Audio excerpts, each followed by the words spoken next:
Как известно, далеко не все мобильные телефоны с монохромным дисплеем, выпущенные в начале третьего тысячелетия, предназначались только для звонков. Некоторые обладали весьма обширной функциональностью.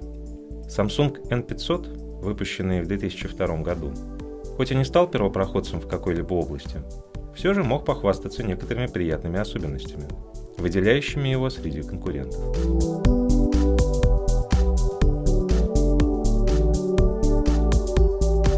На момент выхода стоимость телефона Samsung N500 составляла примерно 6000 рублей, что соответствует среднему ценовому сегменту. Он выпускался в 4 цветах – голубом, серебристом, темно-сером и черном, все с серебристой передней панелью. Был выполнен, как и другие телефоны этого производителя, в утилитарном стиле и позиционировался как молодежный. В памяти устройства можно хранить до 200 телефонных номеров. Имеется веб-браузер, возможность голосового управления, диктофон или, если точнее, речевые заметки длительностью 35 секунд. Наконец, предустановлено целых 11 игр, чем мог похвастаться далеко не каждый, даже молодежный телефон. Его высота 11 см, ширина примерно 4,5 вес 95 грамм, толщина чуть больше 2 см. Стоит отметить, что это один из первых телефонов Samsung без внешней антенны. Дисплей монохромный. Имеет разрешение 128 на 64 пикселя. Аккумулятор на 770 мАч по традиции встроен в заднюю крышку аппарата. Заявленное время работы – около 4 суток в режиме ожидания и до 3,5 часов в режиме разговора. На правом торце устройства расположен разъем для наушников, на нижнем – разъем для зарядки. В левом верхнем углу находится светодиод, цвет которого можно настроить по своему вкусу из 5 предложенных вариантов. Он мигает при звонке будильника, получении СМС-сообщения или вызова. Более того, свой цвет можно назначить отдельным контактом. Подсветка дисплея насыщенного синего цвета, не слишком яркая, комфортная для работы. В качестве скринсейвера доступно 5 анимированных изображений. И часы. Цифровой блок клавиатуры подсвечивается также синим тускловатым светом. Кнопки, расположенные выше, белым. Клавиши довольно маленькие и очень громко щелкают, но их нельзя назвать неудобными. Разве что визуальное решение навигационной клавиши немного сбивает с толку. Прозрачная кнопка по центру на самом деле не является кнопкой, это всего лишь декоративный элемент. А навигационная клавиша двухпозиционная. Действия же подтверждаются левой софт-клавишей. К этому нужно привыкнуть первое время. Дисплей состоит из 3 областей. Верхняя полностью отведена под служебные иконки и визуально качественно отличается от других областей экрана. Внизу отображаются команды для софт-клавиш, а по центру основной текст и графика.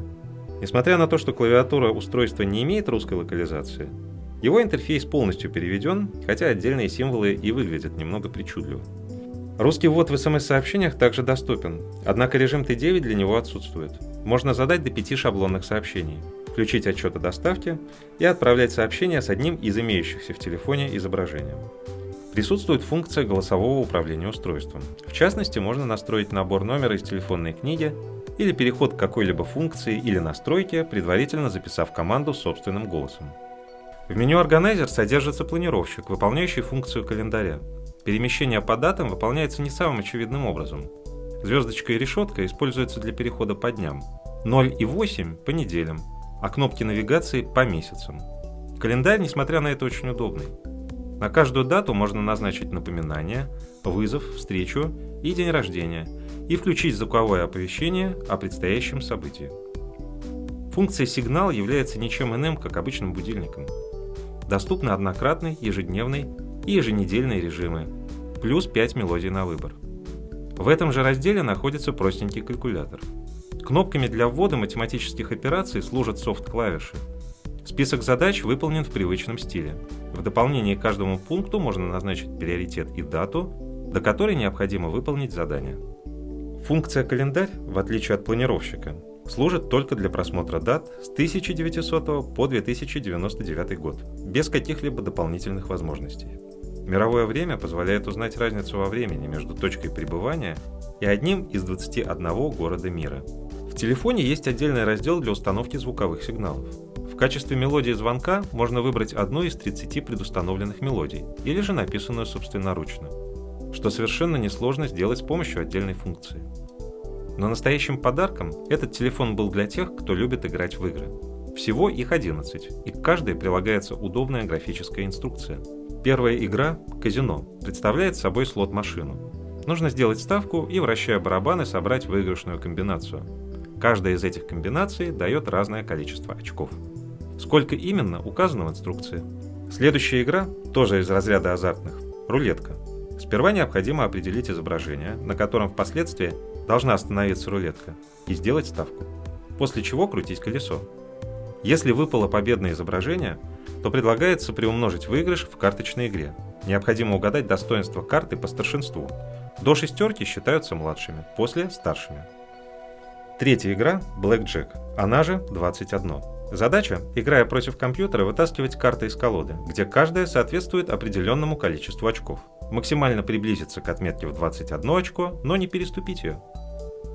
Также имеется примитивная гоночная игра. Задача успеть проехать определенное количество километров за отведенное время. Следует избегать столкновений с другими автомобилями, это не приводит к поражению, но отнимает несколько секунд драгоценного времени. Игра «Снайпер» представляет собой симулятор тира. В каждом раунде необходимо попасть в движущуюся мишень, из 5 попыток набрать 18 очков. Постепенно сложность увеличивается за счет ускорения движения мишени и повышения проходного балла. Следующая игра – «Змейка». Здесь она поделена на уровни, а все точки, которые необходимо съесть, сразу обозначены на игровом поле. Столкновения со стенами и препятствиями уносят 1 жизнь из 5. В игре «Крот» требуется стукнуть непосредственно этого крота молоточком, когда он появляется на игровом поле, на котором каждая клетка соответствует клавише мобильного телефона. За каждое попадание дается 5 очков. Поражение наступает после 10 непопаданий. В стратегической игре «Отелло», она же реверсия, целью является заполнение фишками своего цвета большей части игрового поля. Ходить можно, перешагивая фишку или ряд фишек противника по вертикали, горизонтали или диагонали. Гекса – это очередной аналог Тетриса. Задача, меняя порядок блоков в фигуре, соединять их с подобными же блоками по 3 в ряд. Головоломка 1 является аналогом игры в пятнашки. Необходимо правильно и как можно быстрее собрать кусочки изображения на поле.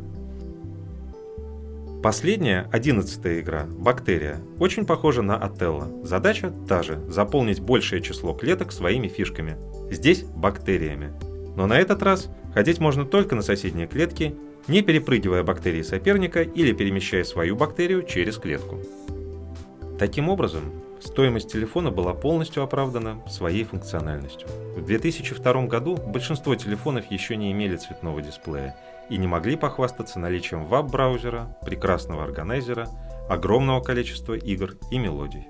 Недостатком является лишь встроенный в заднюю крышку аккумулятор и сложность его замены. Samsung N500 оставался в продаже до середины 2004 года.